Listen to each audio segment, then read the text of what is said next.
kalau badan sehat hidup nikmat, betul nggak? Setuju ya?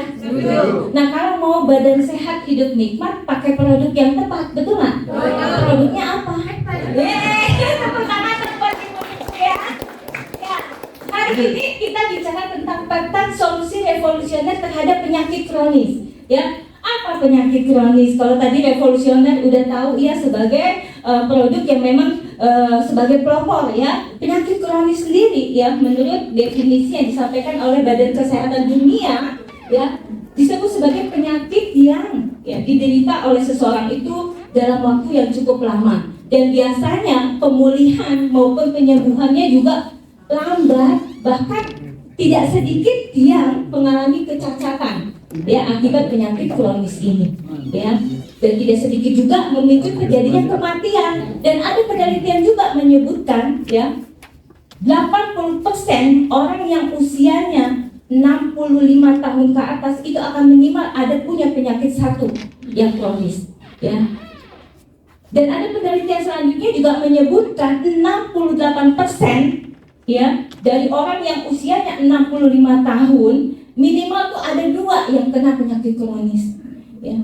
Yang ini makanya kadang-kadang kita ya kalau lagi nganter mungkin tetangga atau saudara, jangan kita ya yang ke rumah sakit gitu ya, kadang-kadang kalau lagi ngantri obat di apotek gitu kan, suka ada tuh ya ibu-ibu atau bapak-bapak ya di pojokan ngobrol ya, bukan nanya obatnya mahal, bukan ya, berapa kantong obatnya ya, berapa serinya gitu ya. Kenapa? Karena penyakitnya rata-rata kalau udah usia 65 tahun ke atas minimal 2 ya kan. Saya mah ada jantung dong ya kan, ada asam urat dong ya kan, paket tuh, belum lagi ada GERD udah 3 tuh ya. Ada lagi yang mungkin di sini saya kencing manis ya, hipertensi, kolesterol, obatnya 1 kantong plastik ya, banyak. Karena memang sudah dilakukan penelitian lebih lanjut ya, kenapa bisa seperti ini ya kan. Kenapa orang-orang usia lanjut itu penyakit kronisnya nggak cukup 1 gitu, kalau bisa jangan gitu ya. Dan ini dilakukan penelitian ya, bahkan ditulis ya di dalam bukunya ya, ini seorang ahli kimia dan konsultan nutrisi ternama ya, Bapak Raymond Francis yang masih saudaraan sebenarnya sama saya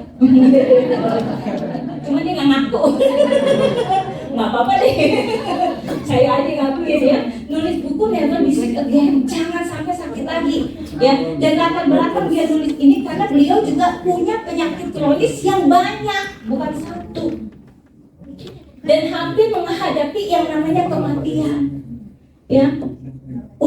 Udah hampir kata kita mau putus asa gitu, kata Tangerangnya gitu ya. Tapi beliau namanya orang nutrisi, dia nggak putus asa, dia cari tahu kenapa nih, karena obat-obatan ya dia cuma mengatasi gejalanya aja, sakit kepala, sakit minum obat, sakit kepalanya hilang, tapi kok muncul lagi di tempat lain sakitnya gitu. Akhirnya dia cari tahu ternyata ya, kesimpulan dari penelitian beliau disampaikan penyakit yang terjadi ya pada orang-orang selama ini itu disebabkan karena kerusakan pada sel tubuh.